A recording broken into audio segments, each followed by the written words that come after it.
Bismillahirrahmanirrahim. Assalamualaikum warahmatullahi wabarakatuh.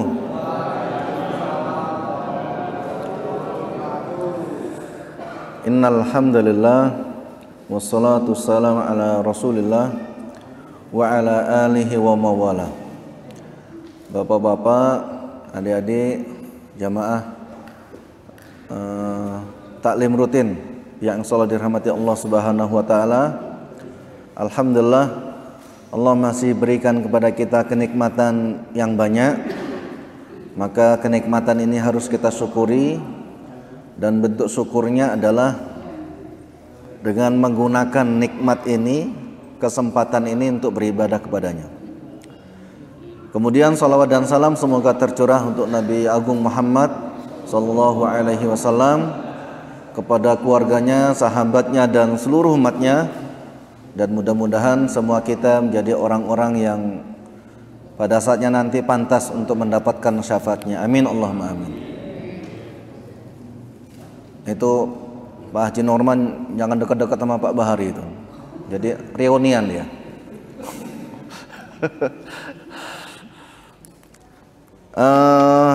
Kajian kita kemarin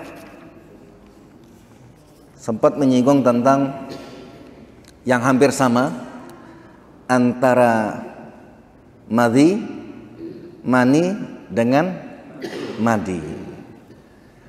Jadi hukum mani manusia itu kalau dia masuk pada tempatnya atau keluar pada tempatnya, maka hukumnya jadi suci. Tapi jika dia keluar bukan pada tempatnya, maka dia dianggap najis. Buktinya Rasulullah itu kedapatan mencuci. Kemudian Aisyah ada bekas-bekas yang terlewat, itu dikerik. Tanda kerik itu tanda dia najis. Sekarang pertanyaannya, boleh nggak jual beli mani?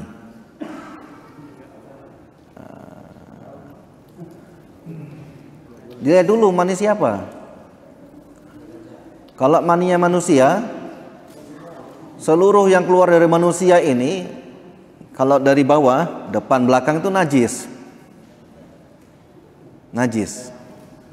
Maka kalau kita ada orang jual beli sperma, itu hukumnya najis. Tapi kalau ada orang, nah ini jadi kajian, ada suami istri kemudian bepergian jauh, pisah jauh gitu ya, tapi masih hubungan suami istri. Kemudian suaminya ngirim sperma, entah gimana cara ngirimnya, kemudian oleh istrinya diambil, dimasukkan dalam rahimnya, hamil, maka hukumnya boleh. Hukumnya boleh. Tapi kalau disimpan, begitu suaminya meninggal baru dimasukin, itu diambil dalam keadaan suaminya hidup, ya, diambil dalam keadaan suami hidup. Ini kan kajian kontemporer maksudnya gitu ya. Jadi ada suami istri A dan B, yang istrinya di Indonesia, suaminya di luar negeri. Kemudian suaminya ngirim sperma. Kalau dimasukkan dalam rahim perempuan itu istrinya, suaminya masih hidup, maka boleh.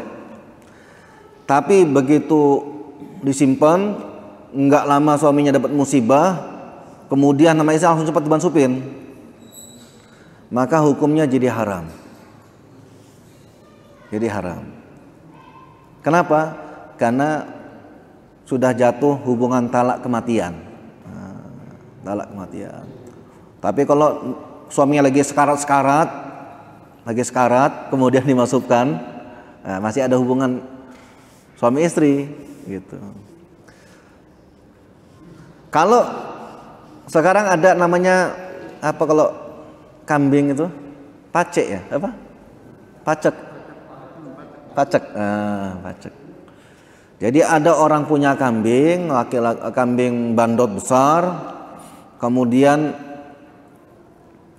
kita pinjam, datangkan ke rumah, harapannya dia kawin, kemudian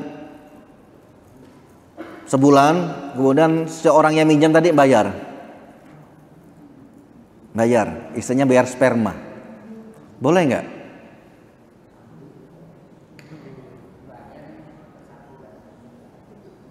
Atau ada orang mendatangkan mantri hewan untuk nyuntik inseminasi buatan. Boleh nggak? Ingat, segala sesuatu yang keluar dari binatang yang dia boleh dimakan, hukumnya tohir, suci. Kalau suci boleh jual beli. Kalau suci boleh jual beli. Masalahnya yang keluar dari tubuh manusia ini tidak semuanya suci, gitu ya.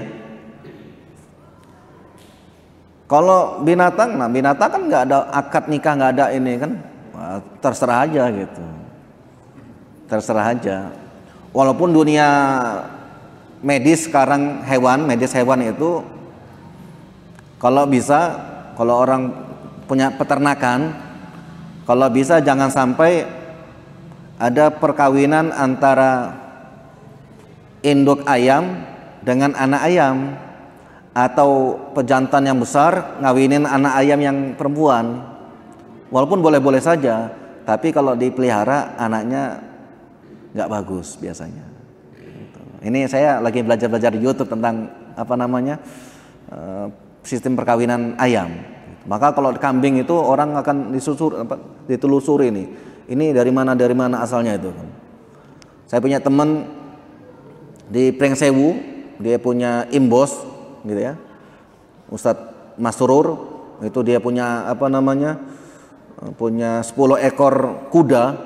Itu kalau diambil sanadnya itu, riwayatnya itu ke Australia gitu, kudanya itu. Jadi gitu. Baik, berikutnya kita masuk dalam bab yang masuk kita hari ini tentang darah.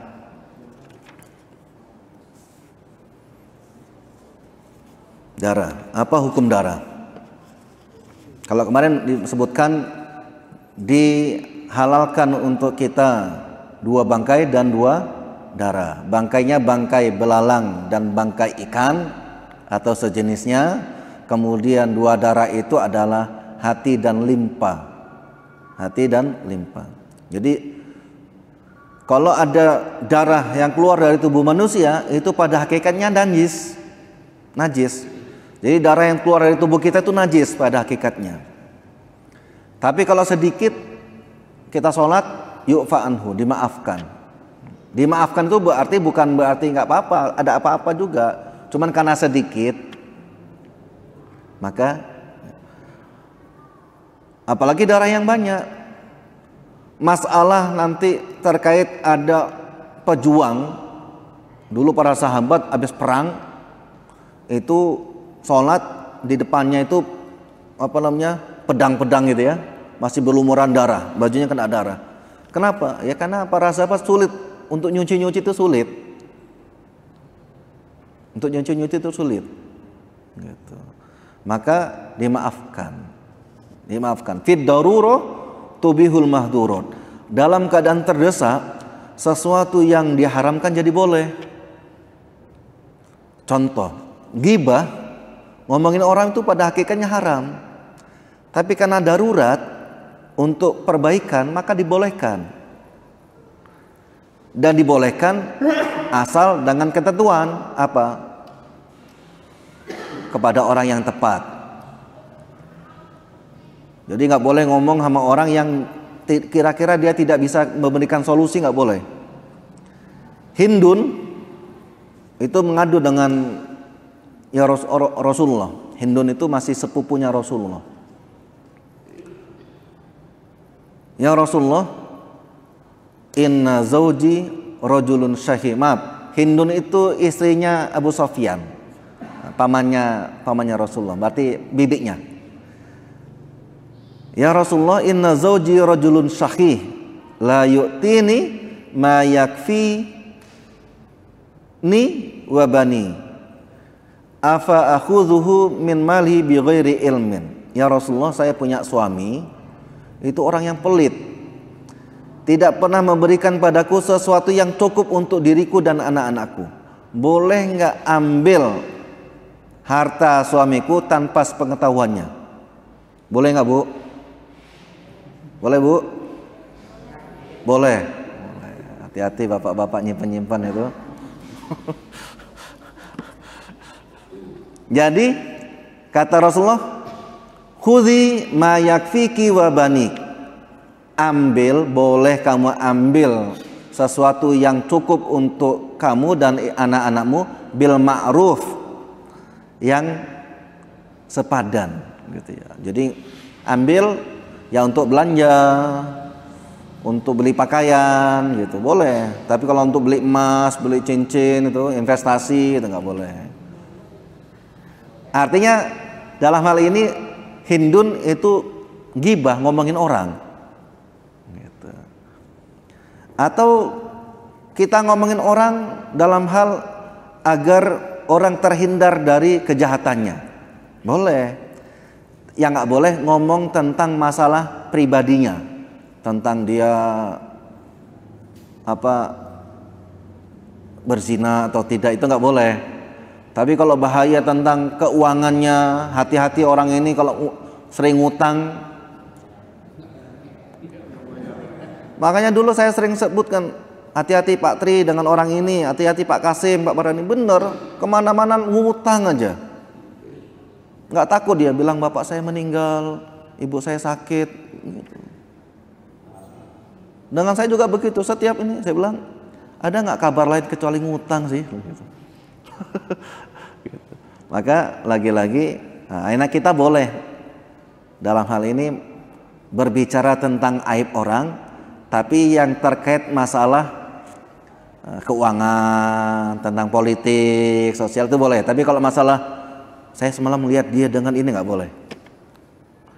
Kalau bapak atau ibu sering mengatakan perempuan ini selingkuh dengan itu, selingkuh itu dalam pikiran kita berarti kan zina mungkin. Nah, kalau ibu bapak tidak sanggup menghadirkan 4 orang saksi, dan saksi itu memberikan persaksian seperti jari telunjuk masuk dalam botol, sejelas itu, maka bapak ibu nanti kena cambuk, walaupun bapak ngelihat langsung gitu. Maka nanti penting bapak-bapak, ibu-ibu itu baca awal-awal surat An-Nur, bagaimana larangan kita menuduh perempuan atau laki-laki atau perempuan itu berzina, kecuali bapak ibu itu punya hubungan darah, hubungan suami istri langsung. Kalau ada suami mengatakan pada istrinya, kamu berzina ya dek, itu langsung jatuh talak bain. Walaupun dia ngelihat, kalau dia mengatakan kamu berzina ya, itu dia langsung talak bain, dan dia harus dituntut bersumpah.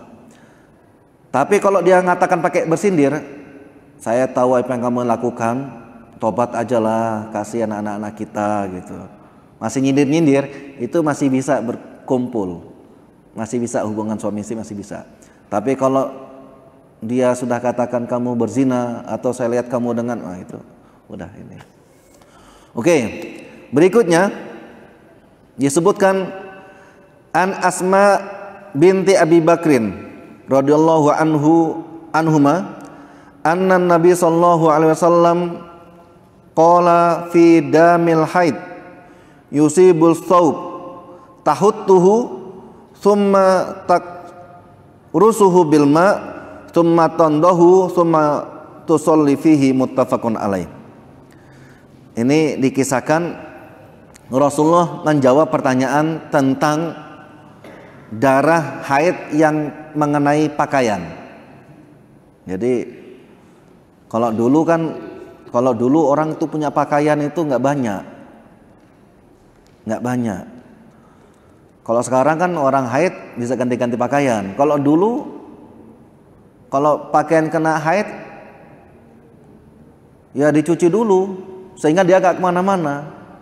Bahkan disebutkan Said itu gubernur di suatu daerah di Rusia, itu pernah diadukan kepada Umar bin Khattab, dalam seminggu itu dia sehari 2 hari itu nggak ngantor, nggak kerja. Kenapa itu ya? Bener, ditanya, saya ini cuma punya baju satu, kata gubernurnya. Maka hari itu saya khususkan untuk nyuci baju saya. Saya tunggu sampai kering baru saya pakai untuk kerja. Nah, gitu kan?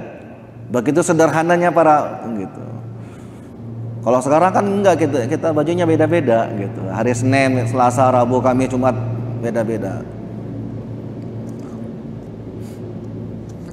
Disebutkan apa katanya? Bersihkan dia, cuci dia dengan air, kemudian dibilas. Kemudian sholat dengannya. Muttafaqun alaih. Artinya apa? Darah itu tetap darah najis, disuruh ngerik. Kalau ada sisa darah itu disuruh ngerik, kemudian kucek dia dengan air, kemudian disiram, maksudnya dibilas, kemudian sholat dengannya. Sholat pakai pakaian itu. Ini dalil kalau darah haid itu najis. Darah haid itu najis. Haid itu paling cepat berapa hari? Ibu-ibu, oh, bapak-bapak nggak tahu. Lagi gimana nanti? Oh, nggak nanya.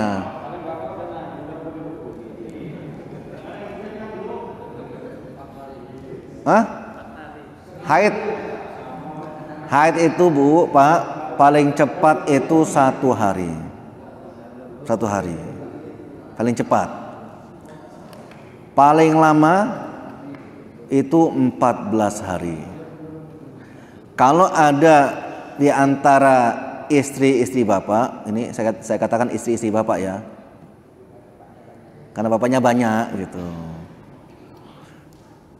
Bisa jadi nanti di antara Bapak punya istri, kemudian dia halangan, kemudian kok lebih dari 14 hari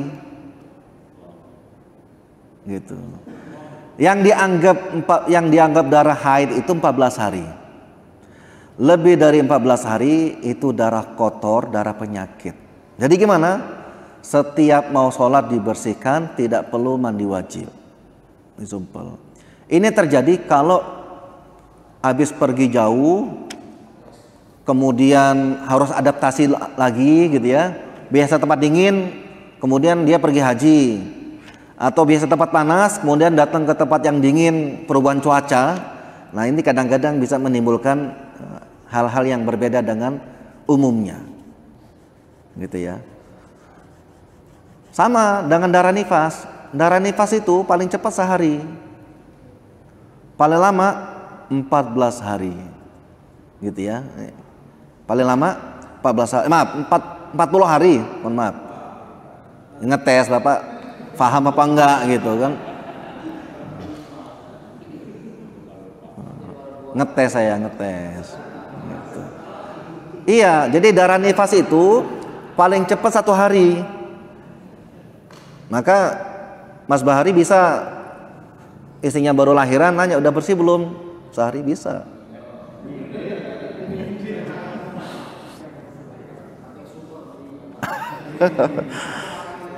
Yang berikutnya, an Abi Hurairah radhiyallahu anhu qalat Khawlah, ya Rasulullah,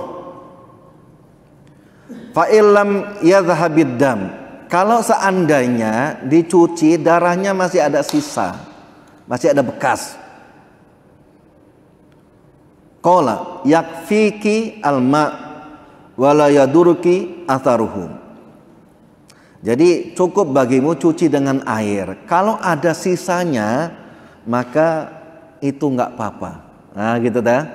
Jadi kemarin saya bahaskan, jadi najis itu punya sifat warna, aroma, rasa. Warna, aroma, rasa. Aromanya hilang, rasanya hilang, tapi warna darahnya masih ada bekasnya, maka nggak apa-apa, yu'fa anhu, dimaafkan. Ini terkhusus kalau orang yang cuma pakaian sedikit.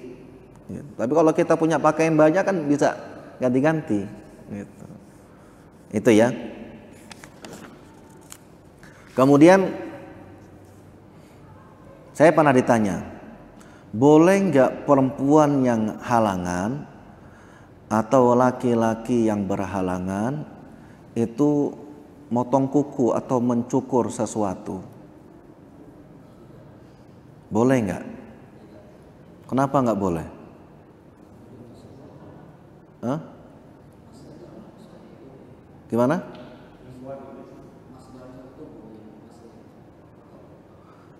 Jadi ini khilaf antara ulama tentang boleh nggak perempuan yang ketika berhalangan nifas atau haid itu nyukur, boleh nggak? Kalau mazhab kebanyakan Indonesia Syafi'i itu dilarang, tapi mazhab yang lainnya membolehkan. Kenapa? Karena kalau kita bersisir itu pasti ada yang rontok, ada yang kecabut, ada yang lepas gitu. Maka logikanya kalau nyisir aja boleh, berarti nyukur atau apa juga pasti boleh gitu. Apalagi mohon maaf, perempuan yang dia berhalangan itu tingkat tumbuh kukunya itu lebih panjang dibandingkan ketika dia tidak berhalangan. Lebih cepat pertumbuhan rambut, kuku-kukunya itu lebih cepat. Nanti kalau dia seorang guru, kok ibu kukunya panjang, lagi halangan. Nah gitu. Artinya apa? Orang berhalangan tidak dilarang untuk mencukur-cukur. Tapi kalau yang laki-laki diupayakan mandi dulu baru boleh bercukur-cukur gitu. Sampai sini ada pertanyaan? Ada pertanyaan? Ibu-ibu? Ada?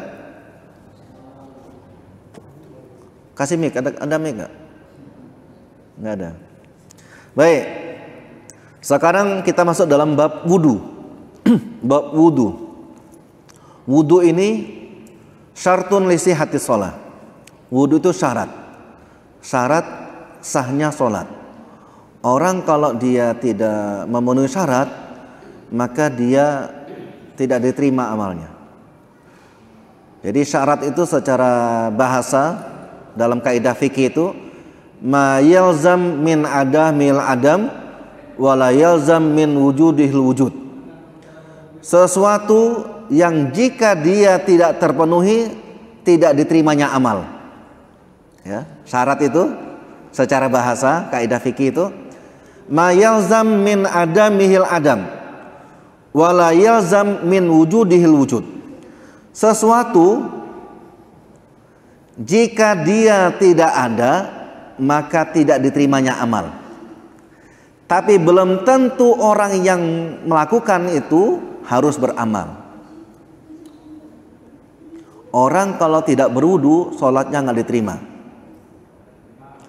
Tapi belum tentu orang yang berwudu itu harus sholat, gitu ya. Karena dia syarat. Tapi kalau dia tidak dilakukan, jangan anggap orang diterima ibadahnya. Maka walaupun bapak sudah khusyuk sholat, sudah selesai sholatnya, bacanya panjang, begitu bapak ingat ternyata belum wudu, maka bapak harus mengulang sholatnya. Mengulang sholatnya. Walaupun bacanya sudah panjang. Maka ada kisah seorang gubernur pernah nampar seorang imam. Dia mampir di masjid, buru-buru sholat subuh, ternyata imamnya baca Al-Baqarah. Di sholat 2 rakaat itu diselesaikan Al-Baqarah itu.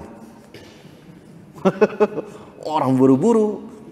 Begitu mau salam, imamnya nengok ke belakang. Mohon maaf, bapak-bapak tolong sholat lagi, saya tadi belum wudu. Langsung ditampar.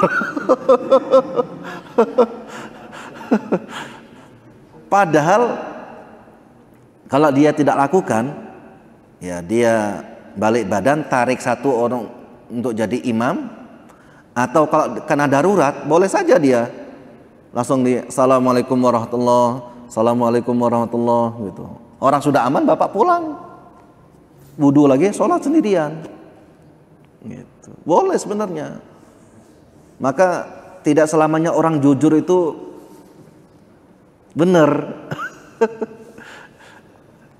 Jadi maka harus ngerti fikih.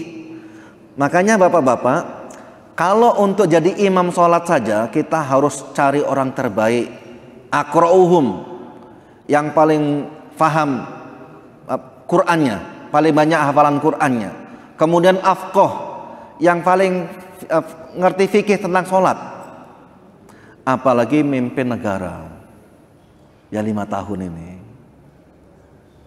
Bahkan katanya nanti disebutkan Presiden Indonesia 8 tahun per satu periode. Maka itu harus lebih ngerti lagi tuh. Nggak boleh dia, saya nggak baca, saya nggak tahu, gitu nggak boleh. Gitu. Maka disebutkan afqah, yang paling ngerti, paling paham. Bacanya harus banyak baca, nggak boleh baca komik. Itu ya pesan sponsor. Nah. Baik, wudu. Nanti setelah wudu ada bab namanya bab tayamum atau bab tentang mandi. Jadi wudu itu kalau pakai wudu itu artinya gerakan. Kalau wadu itu nama airnya. Air untuk wudu itu nama wadu. Maka jadi bahasa Indonesia kan? Wadu itu air untuk berwudu sebenarnya. Kalau wudu itu gerakannya. Tapi kalau wadu nama airnya. Maka kita salah baca itu salah arti. Ada maulid sama maulud. Yang benar apa? Maulid atau maulud? Kalau maulid itu waktu kita bercerita tentang waktu Rasulullah dilahirkan, itu namanya maulid. Tapi kalau maulud tentang orang yang dilahirkan, nah, gitu. Tapi kalau muludan,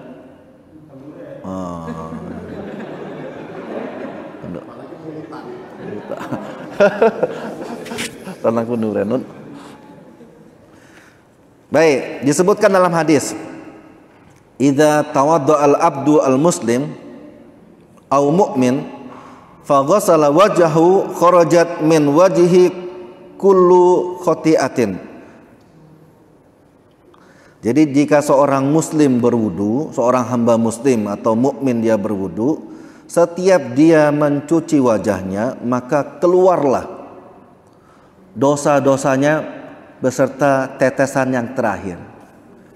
Ketika dia mencuci ketika dia mencuci tangannya, maka akan berjatuhan dosa-dosanya beserta dengan tetesan yang terakhir. Jika dia mengusap kepalanya, gitu.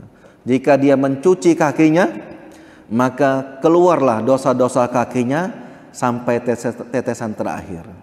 Maka penting bagi kita wudunya dinikmati. Jadi kadang-kadang ada orang cepat benar wudunya. Itu kalau ada anggota wudu tidak terkena wudu itu tidak sah, batal. Gitu. Ini kadang-kadang mohon maaf, kadang-kadang kita sambil wudu boleh sih ngobrol, tapi wudunya harus tepat. Ini kadang-kadang mohon maaf, airnya sudah hidup, kita masih ngobrol. Airnya sudah hidup, kita masih. Maka saya kalau ada tulisan kesalahan-kesalahan dalam sholat, itu memang kurang tepat. Maksud orang dianggap salah-salah semua gitu ya. atau kesalahan orang berwudu. Jadi pakai adab dalam berwudu. Jadi gimana? Pastikan menggunakan air yang sedikit, tidak boros. Kemudian urusan-urusan kita selesai. Jadi kalau bisa keran hidup kita langsung wudu, bukan masih ngobrol, masih atau ngabisin isapan terakhir gitu kan. Oh sayang ini ya.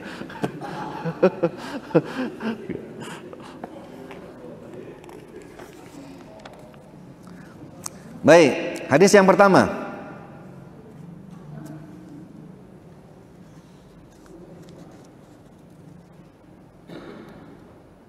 An Abi Hurairah radhiyallahu anhu an Rasulillah sallallahu alaihi wasallam annahu qala laula an asyqa ala ummati la amartuhum bisiwaki ala kulli wudu'in.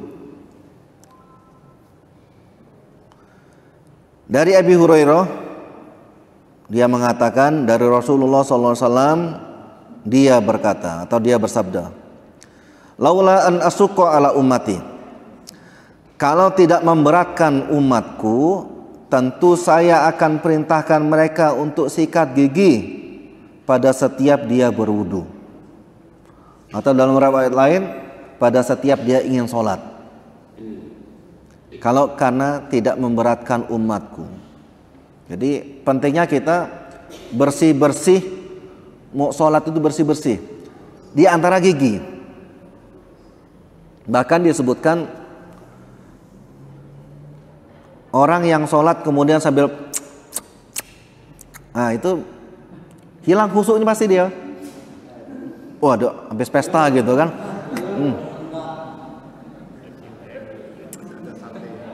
Gitu. Iya. Belum lagi orang di kanan kiri kita terganggu. Maka disebutkan dalam riwayat lain, la tusalliyanna ahadakum fi masjidi man akalal basol. Dilarang sholat di masjidku orang yang habis makan bawang. Sebenarnya maksudnya bukan bawang aja, segala sesuatu yang bisa mengganggu kekhusyuan sholat, dia memang nggak batal, tapi orang lain kanan kirinya bisa batal itu. Habis nyeruit, makan pete,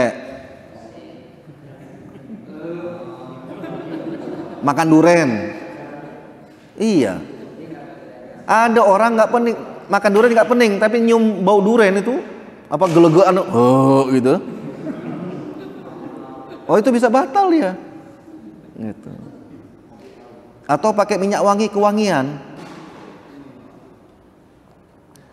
Atau mohon maaf, kadang-kadang kita, ini disebutkan malaikat saja itu terganggu dengan bau mulutnya orang yang sholat subuh.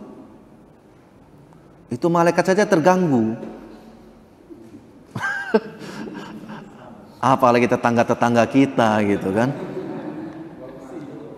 Iya.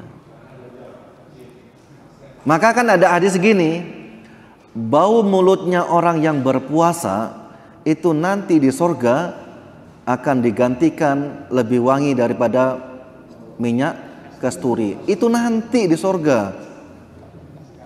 Kasihan. Sehingga kadang-kadang ada orang puasa itu takut sikat gigi. Atau biar memastikan saya sedang puasa gitu. Padahal kalau mulutnya orang yang karena lambungnya sedang kosong itu mengeluarkan asam, kemudian menimbulkan bau aja, nanti digantikan dengan minyak kasturi, apalagi kalau bau mulutnya itu wangi, maka kasturinya lebih wangi lagi. Itu logikanya seperti itu. Ini kadang-kadang ngajinya nggak kelar, mungkin ngajinya sambil nyender-nyender gitu kan, jadi iya, karena memang ada kan dekat snack katanya, dekat snack gitu. Biasanya yang dekat, yang belakang-belakang itu dapat duluan gitu kan. Jadi disebutkan Kalau tidak memberatkan umatku, maka saya akan perintahkan untuk sikat gigi setiap mau sholat. Sikat gigi setiap dia berwudu. Maka kalau kita lihat ada beberapa jamaah lain itu setiap dia sholat bawa siwak.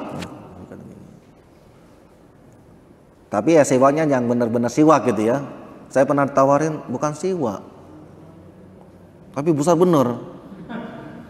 Ini untuk siwak onta apa? Besar bener gitu, kayak jempol kaki itu. Ya Allah. Ya kecil-kecil lah gitu kan. Kemudian disebutkan al-fitratu khamsun. Kesucian itu ada 5. Disebutkan kesucian itu ada 5. Yang pertama khitan, sunat. Ya khitan lah ya. Baik laki-laki maupun perempuan. Kalau laki-laki umum sudah. Tapi kalau perempuan, ada saya ketika mau mengkhitan anak saya itu ada ini, surat edaran Kementerian Kesehatan, larangan berkhitan. Iya. Saya bilang ke bidannya, "Bu, ya khitan atau khitan aja. Nanti kalau ada apa-apa saya nanggung." Ternyata salah satu hikmah robbaniyah perempuan di khitan itu kan bukan motong sebenarnya kalau perempuan, hanya gores. Perempuan kalau tidak di khitan, maka syahwatnya akan lebih kuat. Gitu. Lebih kuat syahwatnya. Sehingga mohon maaf, orang-orang Eropa itu, perempuan Eropa itu SMP itu sudah rata-rata sudah berhubungan badan sama orang lain. Sudah biasa mereka. Kenapa? Syahwatnya kuat. Tapi kalau dia digores, di khitan, dia lebih mampu menjaga syahwatnya. Maka baik laki-laki maupun perempuan itu di khitan. Bedanya kalau laki-laki itu dipotong, kalau perempuan itu hanya digores. Kalau dipotong nanti dia malah menghilangkan kenikmatan ketika berhubungan. Nggak boleh juga. Gitu. Kemudian yang kedua, setelah khitan, yaitu mencukur bulu kemaluan. Rambut kemaluan itu harus dicukur. Nggak boleh dikepang-kepang, ini nggak boleh. Dikeriting, di apa gitu, di sanggul apa itu nggak boleh. Kemudian mencukur kumis, mencukur kumis. Jadi ya nggak boleh kumis dijadikan sebagai syarat untuk nyaring teh gitu juga nggak boleh. Panjang-panjang. Walaupun ada orang Arab tuh nggak semuanya bagus. Ada yang keturunan Rasul, Abu Bakar, ada yang keturunan Abu Jahal, Abu Lahab juga ada gitu. Jadi ya rambut kumis dirapihkan lah. Kalau ini dirapihkan. Kemudian mencabut bulu ketiak. Karena juga walaupun ada juga yang mengatakan dicukur, tapi yang jelas itu bersih. Kemudian yang tidak lupa adalah memotong kuku. Nah, ini penting bagi kita. Orang muslim itu kukunya harus bersih.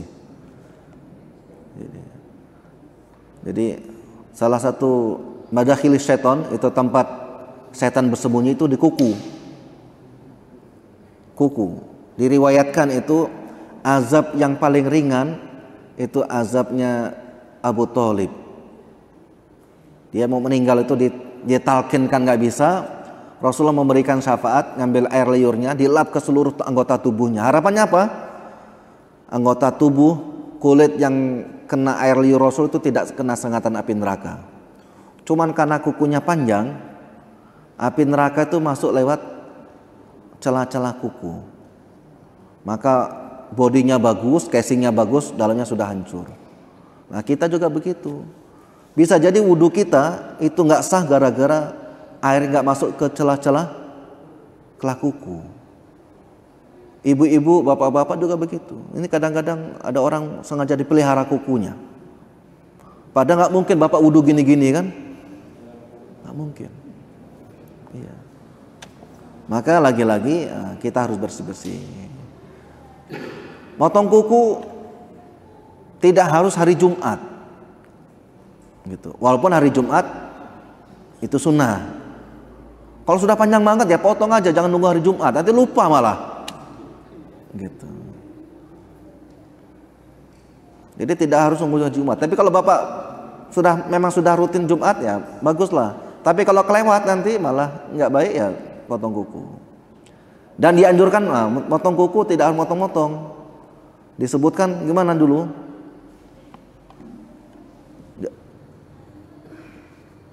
Jari kelingking dulu, kemudian kelingking ini. Baru, jadi diawali dari kanan, berhenti juga nanti di kanan. Sunnahnya begitu. Tapi kalau bapak juga motong nggak apa-apa. Tapi nggak gitu sunnah gitu aja.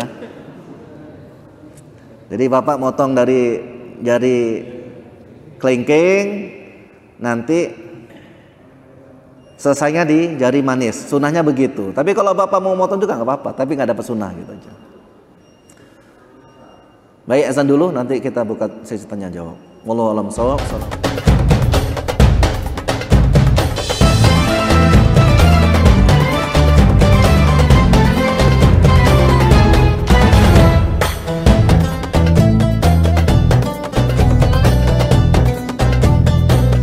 Baik.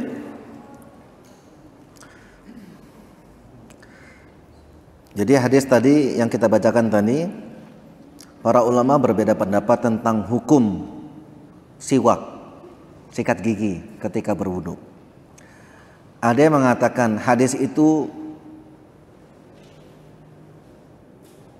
tentang wajibnya berwudu dengan sikat gigi, atau sikat gigi sebelum berwudu itu wajib. Jadi kalau bukan karena memberatkan maka jadi wajib. Tapi kalau tidak berat atau karena memberatkan itu jadi sunnah. Paling tidak ini sesuatu yang mustahab yang harus kita jaga. Apa bersih-bersih gigi dari segala sesuatu yang nanti bisa mengganggu kekhusyuan sholat. Gitu ya. Kemudian disebutkan al-hadis dalla ala ta'yini waqti wa huwa inda kulli wudu. Jadi hadis ini memberikan penguat penjelasan tentang pentingnya bersih-bersih gigi pada setiap dia berwudu. Kemudian ada 5 waktu yang dia disunahkan untuk bersih-bersih gigi. Yang pertama adalah setiap dia sholat. Setiap sholat itu harus bersih mulut kita, gigi kita.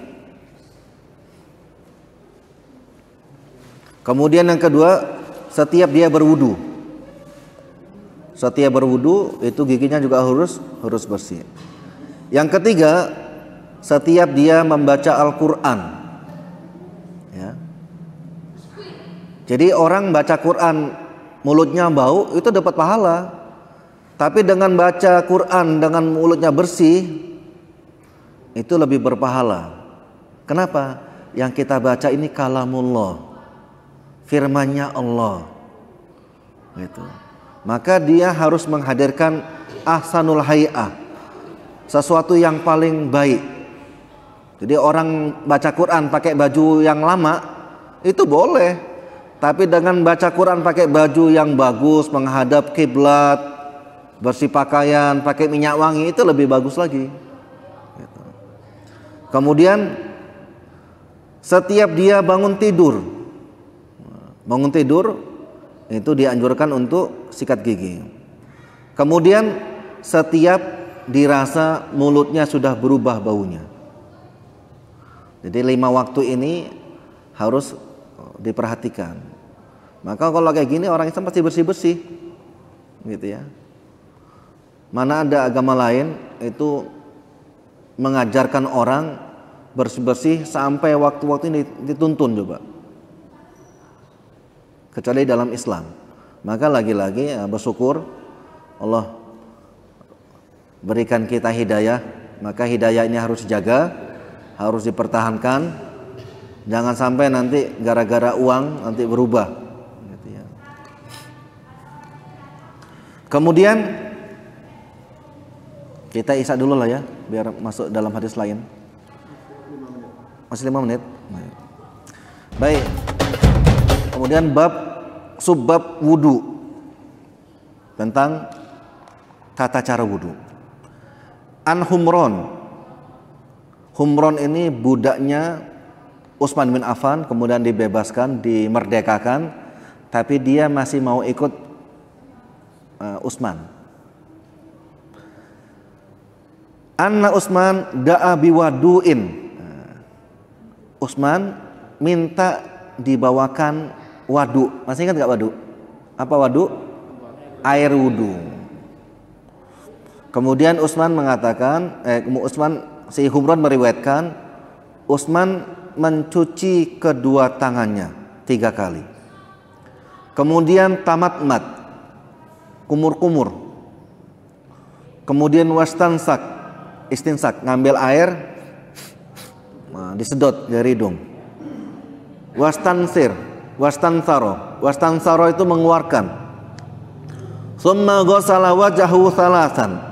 Kemudian dia nyuci wajahnya 3 kali. Summa ghasala yadahul yumna ilal marafiq. Kemudian dia cuci tangan kanannya sampai dengan melalui siku-siku 3 kali. Summal yusra. Kemudian yang kiri 3 kali. Summa masaha bi ra'sihi. Kemudian dia mengusap kepalanya. Summa ghasala rijlaihi al-yumna ilal ka'bain. Nyuci kaki kanannya sampai dengan mata kaki 3 kali. Summal yusra. Kemudian dia nyuci kirinya 3 kali. Summa qala, ra'aitu Rasulullah sallallahu alaihi wasallam tawaddu'a nahwa wudu'i hadza muttafaqun alaih. Kemudian Utsman mengatakan, saya melihat Rasulullah berwudu seperti wudu ini. Ya, ini Utsman, mantunya, sahabat yang dekat yang dijamin masuk surga, mengatakan, saya melihat Rasulullah berwudu dengan cara yang ini. Muttafaqun alaih.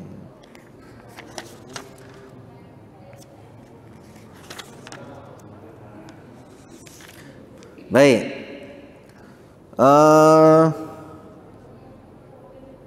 Kalau kita melihat dalam hadis atau dalam Quran surat Al-Maidah ayat 6, ya ayyuhalladzina amanu idza qumtum ila sholati faghsilu wujuhakum. Jadi, wahai orang-orang yang beriman, jika kamu hendak sholat, maka cucilah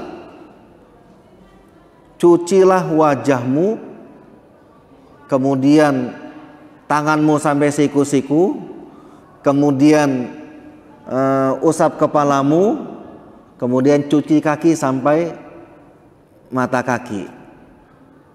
Ini para ulama menyebutkan ini rukun-rukunnya. Kemudian ditambah lagi ada namanya tertib. Maka yang awal-awal, yang belakangan-belakangan. Nggak boleh yang belakangan duluan.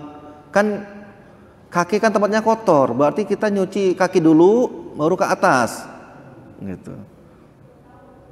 Atau kan perintahnya nyuci tangan sampai dengan siku-siku. Yang terjadi sekarang adalah nyuci siku-siku sampai ujung tangan atau ujung jari gitu. Ini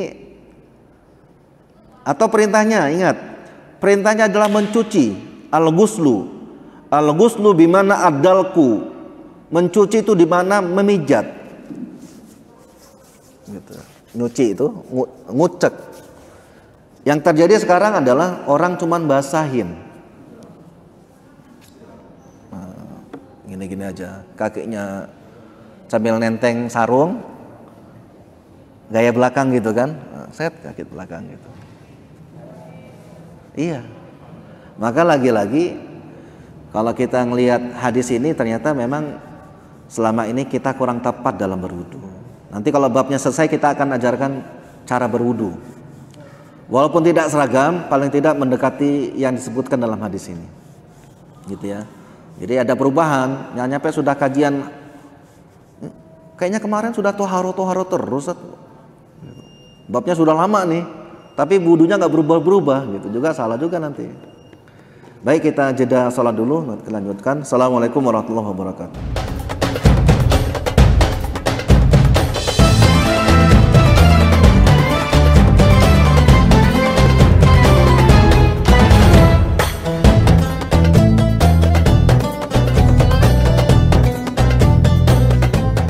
Jika seorang muslim berwudu, kemudian ketika dia mencuci wajahnya, maka dosanya akan berjatuhan bersama jatuhnya tetesan-tetesan terakhir. Gitu. Jika dia cuci tangannya, maka dosanya berjatuhan, dosa tangannya itu berjatuhan sampai tetes terakhir. Gitu. Sehingga kadang-kadang ada orang nanya, Ustadz, boleh nggak kita wudhu kemudian kita lap?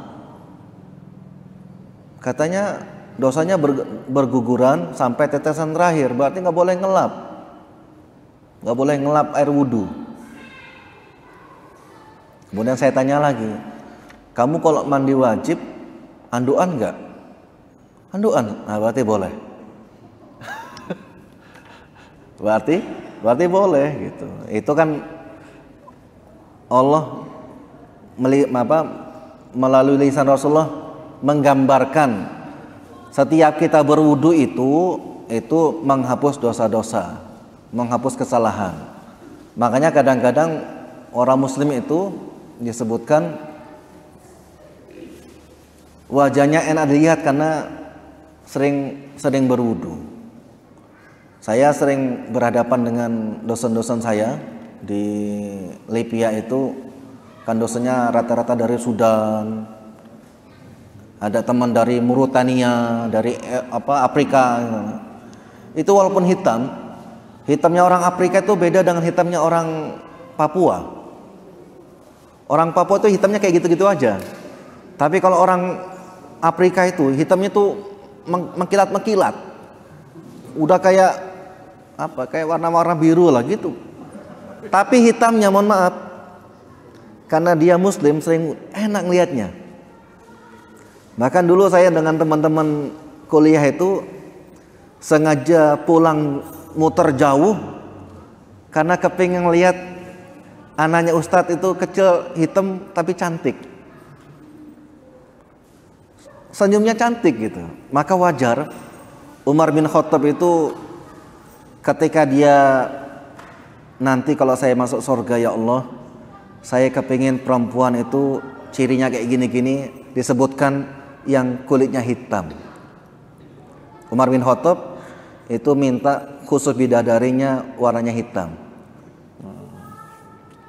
Saya pernah lihat disebutkan dalam hadis-hadis itu ciri-ciri perempuan surga itu disebutkan itu kalau dia nelen ludah itu kelihatan air ludahnya kelihatan. Saking beningnya. Saya mikir gimana cantiknya kalau kayak gitu. Oh, makasih. Gimana cantiknya kalau gitu? Suatu saat saya pernah ditraktir dengan ada mahasiswa yang adik kelas saya makan. Begitu saya makan di rumah makan, di sampingnya itu ada akuarium. Ada ikan yang bening. Kan ada ikan yang tembus pandang gitu ya, bening. Ya Allah. Cantik banget ya perempuan ikan itu, apalagi nanti di sorga itu. Di sorga itu lebih cantik lagi. Jadi lagi-lagi kadang kita lihat karena athar, karena bekas wudhu itu orang jadi kelihatan cantik. Ada kecantikan dari dalam. Tapi tidak semua orang kulit putih itu cantik. Kita ngelihat ada orang putih atau kuning langsa tapi nggak enak lihatnya. Kenapa? Bisa jadi karena wajahnya tidak tersentuh air wudhu. Oh ya, makasih.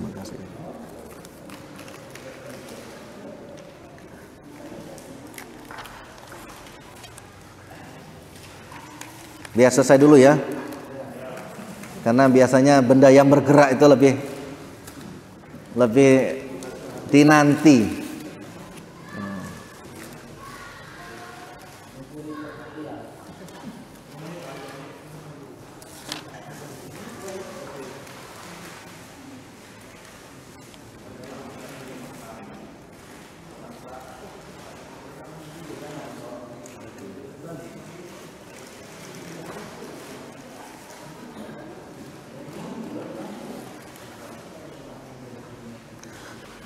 Baik.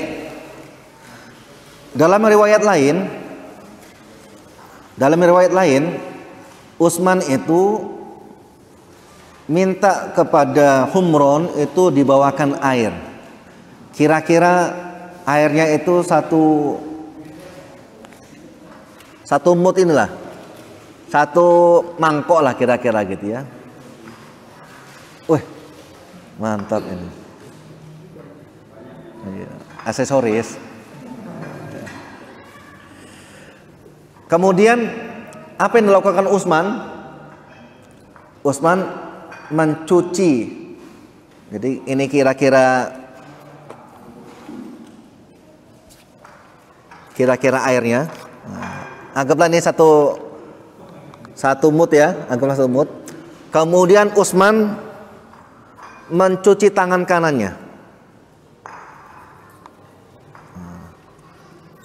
Cuci tangan kanan. Setelah tangan kanan bersih, Utsman memasukkan tangan kanannya, ngambil di ini, kemudian dialirkan ke tangan kiri. Kenapa dia boleh masukkan ini? Tangan sudah bersih. Maka dalam hadis lain disebutkan, idza staiqada ahadukum minan naumi fala yudkhil yadahu fil ina'i fa innahu la tadri aina batat yadahu. Jika kalian bangun dari tidur, jangan sekali-kali memasukkan tangannya ke dalam tempat air, karena dia nggak tahu tangannya di mana ketika dia tidur. Kita pernah mabit Pak ya di sini. Oh, itu orang tidur kan macam-macam. Yang di pojok sini paling bunyinya aja. Yang pojok sini tempat saya paling ada bunyinya aja. Tapi di tempat lain ada yang tangannya di depan, tangan kirinya di belakang tuh ada. Nah kalau dia bangun tidur tiba-tiba dia mencelupkan tangannya ke tempat air, nah air tadi jadi mustakmal, nggak bisa dipakai untuk wudu lagi. Maka kalau bapak ibu mandi wajib di kamar mandi pakai air di bak, pastikan gayung itu posisinya di atas, tidak di dalam bak. Kalau di dalam bak namanya orang ngantuk, bangun tidur, nah nyelup gitu. Nah begitu dia mencelupkan ini, itu sudah airnya sudah berubah. Mohon maaf, rata-rata bak kita kan tidak dua kulah. Bak kita kan pakai ember itu kan, atau bak biasa ukuran berapa itu, 60 kecil-kecil itu kan. Maka tadi Utsman, karena dia sudah cuci duluan tangan kanannya sudah cuci, kemudian ngambil air dituangkan ke tangan kiri atau dialirkan ke tangan kiri. Setelah itu apa? Ngambil air lagi, kemudian dia kumur-kumur. Kemudian disebutkan ngambil air, kumur-kumur itu sekaligus dia istinsyak. Jadi ambil air, kumur-kumur sedikit sama gitu.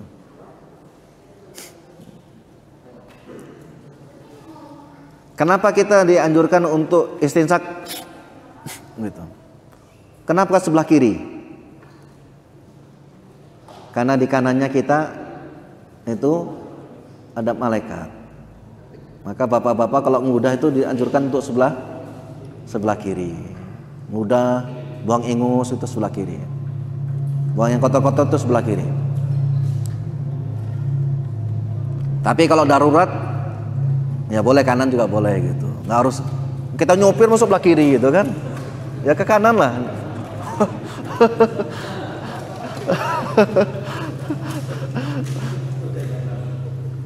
Atau ada ibu kita, masa kita meludah ke kiri gitu.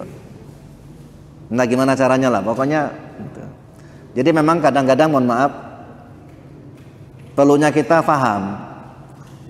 Jangan pakai persepsi. Karena gini, sebaik-baiknya saf laki-laki itu sebelah kanan. Sebelah kanan bukan berarti di ujung. Ada orang langsung di ujung. Iya. Pak, bapak aja pak, saya sini aja pak, saya sini aja. Ngambil abdolnya. Jadi kalau kita nyusun saf, mohon maaf, ini anggaplah imam. Kalau 2 orang itu di sini. Kalau 3 orang, yang paling utama itu di belakang imam, kemudian sebelah kanannya. Nanti kalau ada orang mau ngasih saf lagi, nggak boleh ke sini, dia harus di sini. Jadi yang paling utama pahalanya adalah yang belakang imam pertama, ini kedua, ini ketiga. Nanti kalau ada orang lagi mau masuk lagi, kode nih paling suka nih katanya. Jadi dia nggak boleh ke sini. Gimana caranya? Di sini. Nah, terus nanti ke kanan. Itu ya. Dan sebaik-baiknya saplak itu laki-laki adalah yang paling depan. Jadi bapak-bapak, halo, nggak boleh bapak-bapak ada saf kosong itu bapak aja itu nggak boleh pak. Jadi al-ithar fil ibadati al-mazmum. Jadi ithar, mendahulukan orang dalam ibadah itu hukumnya tercela. Bahkan dalam riwayat lain itu diharamkan. Tapi kalau mendahulukan orang dalam makanan, ada makanan ustadz yang duluan itu, nah itu bagus.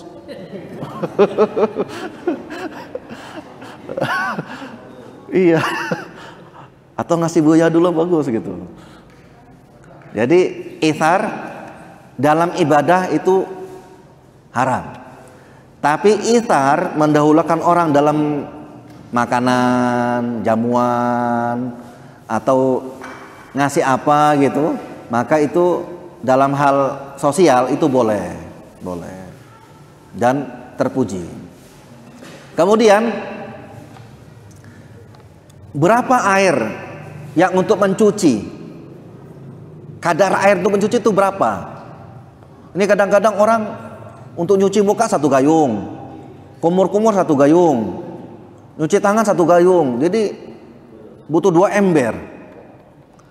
Jadi selama ada yang penting ada genangan di tangan kita itu sudah cukup untuk mencuci. Dan mencuci maknanya adalah adal, berarti ngusap. Ada tekanan-tekanan itu berarti nyuci. Bukan kayak anak kos nyuci itu ngerendam pakai deterjen langsung dibilas, bukan. Namanya nyuci itu begitu. Kemudian ingat, mencuci tangan sampai dengan ila. Ila, para ulama menyebutkan mana ila itu adalah menyertai, sampai dengan menyertai. Berarti apa? Mencuci bukan sampai dengan siku-siku, tapi mencuci sampai melalui siku-siku. Maka dalam riwayat lain, ini yang meriwayatkan ini kan ada hadis Abu Hurairah. Abu Hurairah itu kalau dia berwudu itu nyuci tangannya tidak sampai siku-siku, tapi melalui sampai setengah apa namanya ini ya? Lengan. Nah, sampai setengah lengan. Begitu dia nyuci kaki itu sampai setengah betis. Kenapa? Wailul lil aqabi minan nar. Hati-hati anggota tubuh yang tidak kena wudu, maka tempatnya itu di neraka. Bahkan disebutkan ada laki-laki dia berwudu kemudian sholat, Rasul tahu kalau ada kira-kira satu ruas jari ini itu anggota wudunya nggak kena. Kemudian Rasul perintahkan irji tawaddu fa ahsin wudu'aka. Ulangi lagi wudu kamu, perbaiki. Jadi wudunya dianggap nggak sah. Kalau wudunya nggak dianggap nggak sah, sholatnya juga nggak sah. Maka harus perhatikan, kadang-kadang kita nyuci kaki itu mata kaki sebelahnya nggak kena, gitu. Atau nyuci kaki sambil pakai sendal apa namanya yang zaman-zaman dulu itu? Bukan bakiak, bukan swallow, lili. Saya sering lihat orang wudhu pakai sendal lili, nggak dilepas sendalnya. Gitu. Nah itu pasti nggak kena itu. Maka lagi-lagi hati-hati, wailul lil aqabi minan nar. Jadi ada neraka khusus bagi orang yang wudhunya nggak sah, neraka wail namanya. Jadi sayang kan, kita sudah capek-capek wudhu, sholat, apalagi imamnya bacanya panjang gitu kan, ternyata nggak diterima.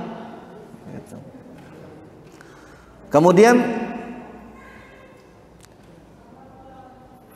kalau kita lihat dalam rukun wudhu itu kan mencuci wajah, mencuci tangan sampai siku-siku, kemudian mengusap kepala dan mencuci kaki sampai dengan mata kaki. Kemudian apa lagi? Tertib. Artinya nggak boleh kepala dulu baru tangan, atau kaki dulu baru kepala, gitu nggak boleh. Kemudian muwalat itu artinya langsung, nggak boleh ada jeda. Bapak lagi wudu, kemudian ditelepon orang, bapak lihat, proyek ini, angkat. Kalau wudu lagi berarti harus ngulang, nggak boleh melanjutkan, gitu ya. Atau bapak wudu airnya habis, kalau bapak pindah itu kira-kira anggota tubuh terakhir itu masih basah, bapak boleh meneruskan. Tapi kalau sudah kering, berarti bapak harus ngulang lagi dari awal. Gitu. Sampai sini ada pertanyaan tentang wudu?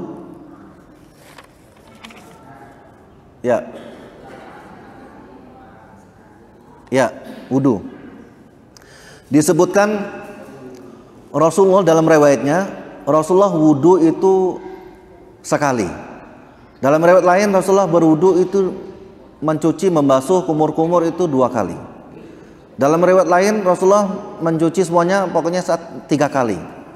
Artinya sekalinya itu wajib, 2, 3 itu sunnah, 4 bapak makruh, pemborosan. Kalau seandainya nih panas banget ya, kemudian kita wudhu sambil nyiram kepala, itu yukroh, makruh pak hukumnya. Jadi gimana? Bapak selesaikan dulu wudhunya, begitu selesai wudhu bapak nyiram kepala itu baru boleh. Yang penting gerakan wudhunya selesai. Gitu. Jadi bapak wudhu kumur-kumur, karena airnya seger sambil minum itu nggak boleh. Tapi kalau udah selesai wudhu kemudian bapak minum, itu boleh. Kecuali pas lagi puasa, nah itu nggak boleh. Pantasan sering ke masjid gitu kan. Seger gitu kan. Saya pernah ditanya, Ustaz kalau kumur-kumur pakai kuah pindang boleh nggak Ustaz?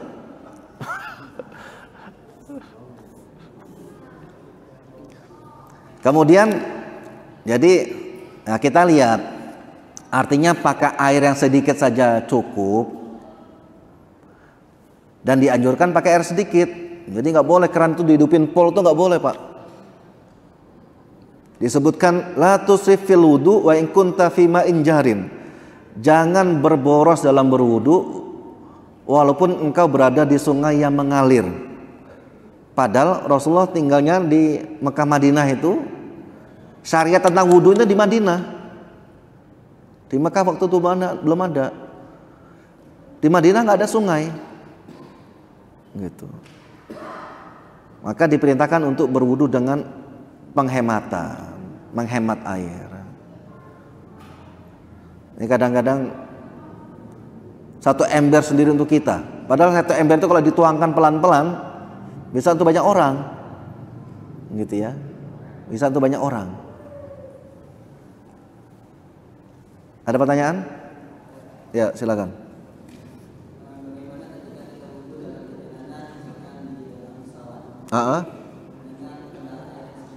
Ya. Ya.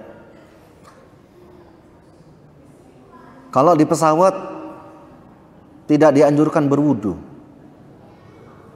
Menggunakan air Kalau di perjalanan mungkin, kalau di bis atau apa mungkin masih bisa lah. Tapi kalau setahu saya kalau di pesawat itu kita dianjurkan untuk tayamum.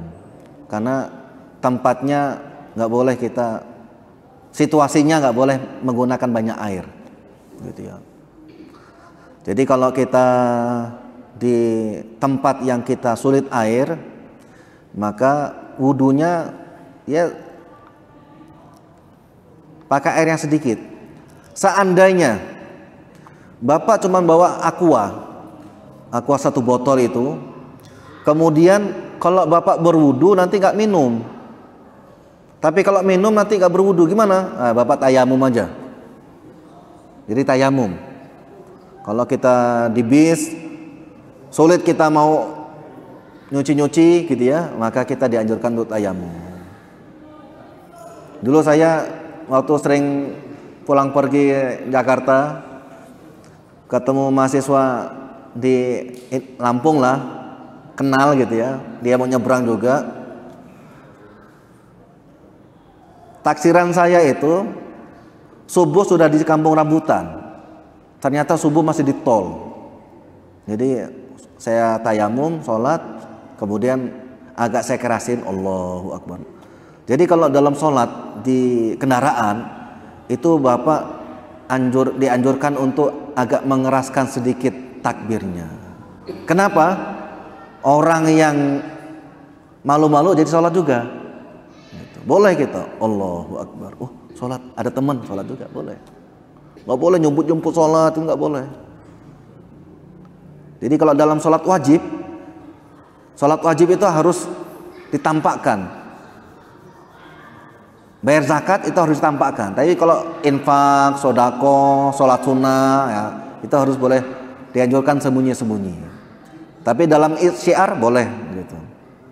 Nah kemudian teman, ini sholat, wudunya kayak mana nih? Oh tenang, dia ngeluarin dompet. Di dalam dompetnya ada tisu, di dalam tisunya ada debu itu, bagi-bagi nih. Saya senyum-senyum aja gitu kan. Bagi-bagi itu, kemudian seperti ini Ustaz Maliki.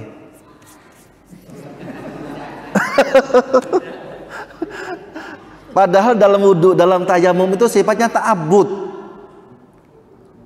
Jadi tidak harus dengan debu yang ngebul gitu, ada ini orang tayamum, enggak, bedanya begini gitu, enggak.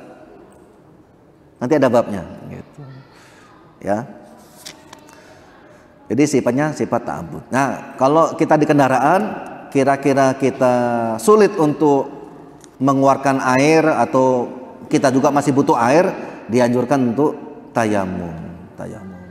Bisa pakai di langit-langit di atas atau di kursi gitu, bisa. Tidak harus lihat. Ini kan bisa juga kita tayamum begini. Ini kan ada debu nih. Bisa kita tayamum. Kursi ini bisa tayamum. Yang nggak boleh di bawah sini nggak boleh. Bisa orang buang ngupil ini. Nggak boleh. Ada lagi? Ya. Ya, bismillah.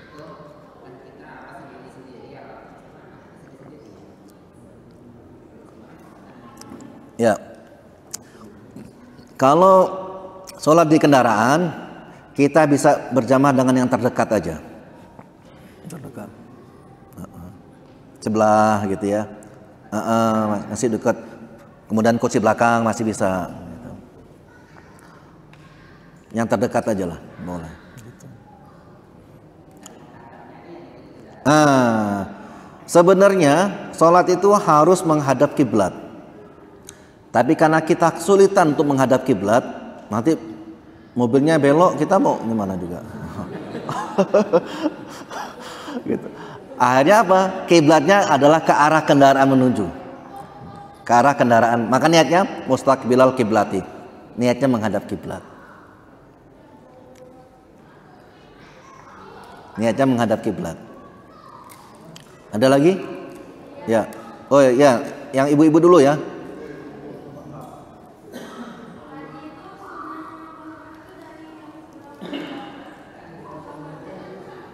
Buka mbak, gak dengar mbak. Motong kuku. Motong kuku. Motong kuku. Oh, motong kuku tadi. Jari kanan, tangan kanan jari kelingking. Akhirnya nanti ke ini. Jari manis.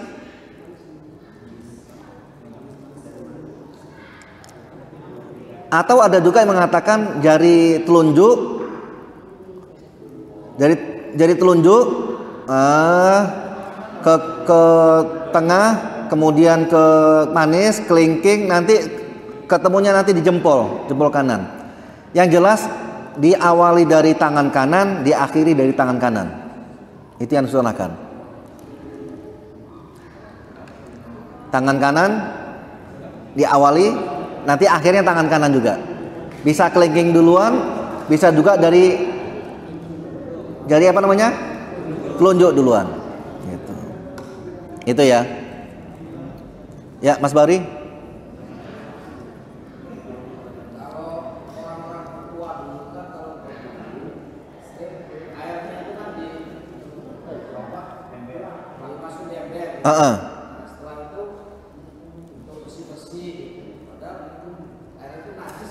Untuk bersih-bersih?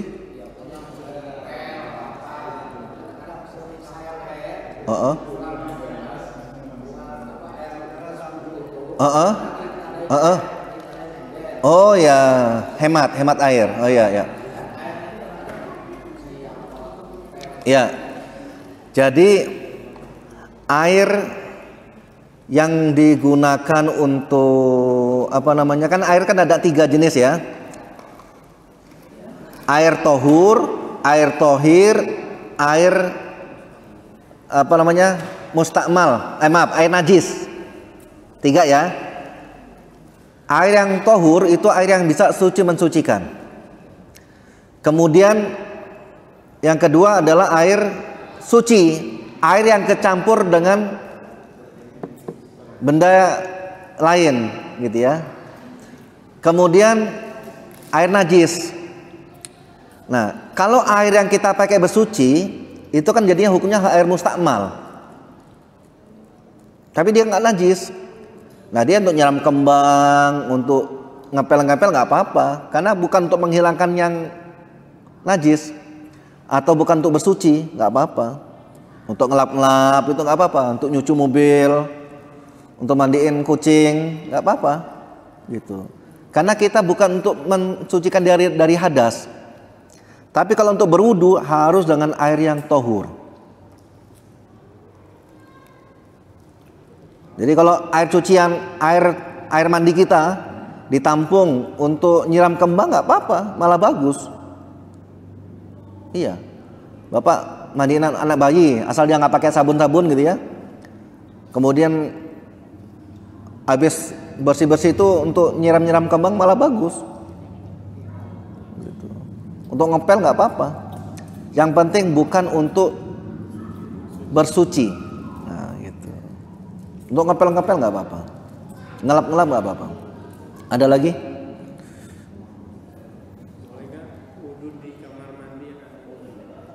Wudu di kamar mandi yang ada toiletnya.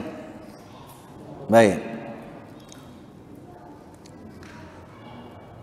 Kalau mandi wajib di kamar mandi ada toiletnya, boleh nggak? Nah, wudu juga boleh. Gitu. Maksudnya gini, air wudunya itu kalau posisinya di bawah, kemudian kita pakai mandi, nyiprat ke WC atau kita kencing itu nyiprat ke, nah itu yang menjadi masalah. Makanya bapak-bapak, saya karena sering kemana-mana itu, kadang-kadang ada toilet, ya jangankan di masjid, di rumah aja kadang-kadang ada tempat bak sama toilet itu deket, sama-sama pendek,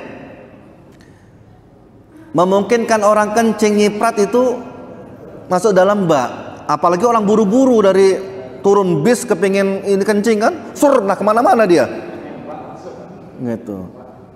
Iya ya, untungnya kita pakai keran gitu kan. Jadi kalau posisinya antara ember bak dengan toilet itu dekat, memungkinkan nyiprat, saling ciprat, nah itu yang nggak boleh. Tapi kalau aman pakai keran, baknya di atas, nggak apa-apa. Masalahnya paling kalau kita mengucap basmalah, nah, di kamar mandi itu kan nggak boleh kita, ya jangankan mengucap basmalah, nyanyi aja nggak boleh pak. Di kamar mandi nggak boleh nyanyi, baca Quran nggak boleh. Ini kadang-kadang ada orang mau pesta, latihannya di kamar mandi, nyanyi sebelahnya jadi juri, saya yes gitu, nggak boleh pak. Maka sebaik-baiknya, seburuk-buruknya tempat itu kamar mandi. Dianjurkan kita suruh cepet-cepet. Nggak boleh kamar mandi baca koran, lihat status, nggak boleh. Ingin jadi presiden, plung, gitu. Nggak boleh pak. Nggak boleh. Saya mohon maaf pernah jadi dikirim untuk duta ulama Asia Tenggara, Lampung pernah saya mewakili saya. Begitu datang kemudian ditaruh di ini, Pak, ini kamarnya belum dapat, Bapak di tempat ini dulu, ditumpangin dulu di satu tempat gitu.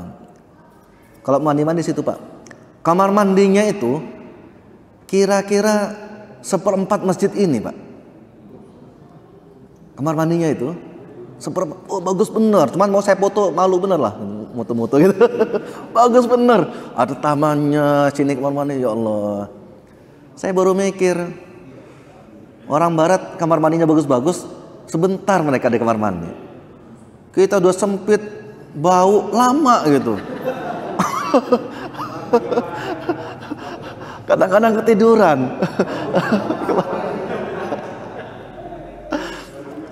Jadi ada yang korupsi dana haji itu, toiletnya berapa coba? 2 miliar. Harga perkakas toiletnya itu 2 miliar. Ya dia bingung mau ngapain lagi, taruh di mana lagi hartanya ini. Untuk toiletnya aja itu 2 M. Luar biasa. Oke, jadi mandi, wudu boleh di kamar mandi. Yang jelas aman gitu ya. Dan kalau bisa, ini kalau dulu orang punya toilet itu kan jauh dari rumah, bahkan di luar rumah, karena itu tempat jin kan. Kalau bapak terpaksa biar aman bikin toilet di dalam rumah atau di dalam kamar, pastikan setiap malam itu tertutup rapat dan diucapkan basmalah, bismillahirrahmanirrahim, tutup rapat. Karena kalau dia tidak ditutup rapat, itu memungkinkan jin yang di dalam, yang melihat aurat kita, melihat aurat istri kita, itu ngerjain kita. Iya, ngerjain kita. Nanti dia datengin istri kita karena dia, maka hati-hati. Walaupun kita sudah tua, tuanya seorang muslim manusia itu dibandingkan dengan gadisnya jin itu lebih cantik yang tua, yang kita. Ya, tetap kita lebih menarik dengan dibandingkan jin. Gitu. Secantik-cantiknya jin itu gak ada apa-apanya dengan setua-tuanya manusia atau seburuk-buruk manusia. Maka pastikan kamar mandi itu tertutup rapat. Gitu. Jangan nyampe terbuka. Oke, ada lagi satu? Ya. Ya, silakan.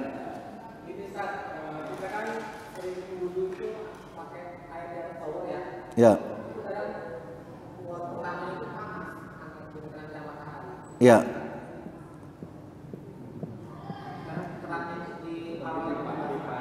Panas gitu. Wudu pakai air panas. Nah, ya tunggu dia itu dulu lah, ngalir dulu, biar ganti ininya. Sebenarnya memang mandi pakai air panas, apa hukumnya gitu ya? Atau mandi atau wudu dengan air panas? Pakai air hangat, bukan air panas.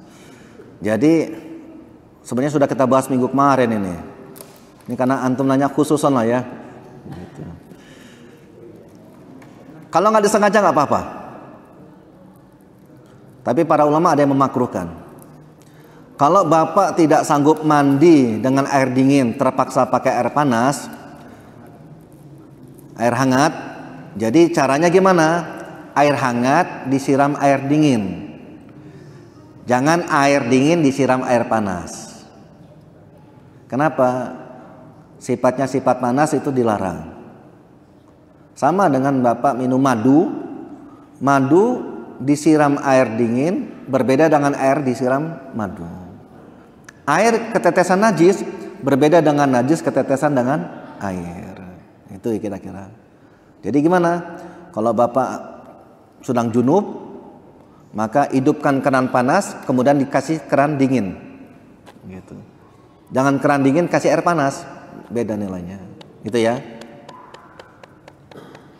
Cukup. Mudah-mudahan minggu depan kita tamasa dulu ke inilah, ke Quran, ke tafsirnya ya.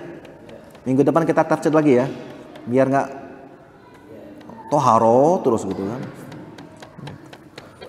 Oke, wallahu a'lam bishawab. Assalamualaikum warahmatullahi wabarakatuh.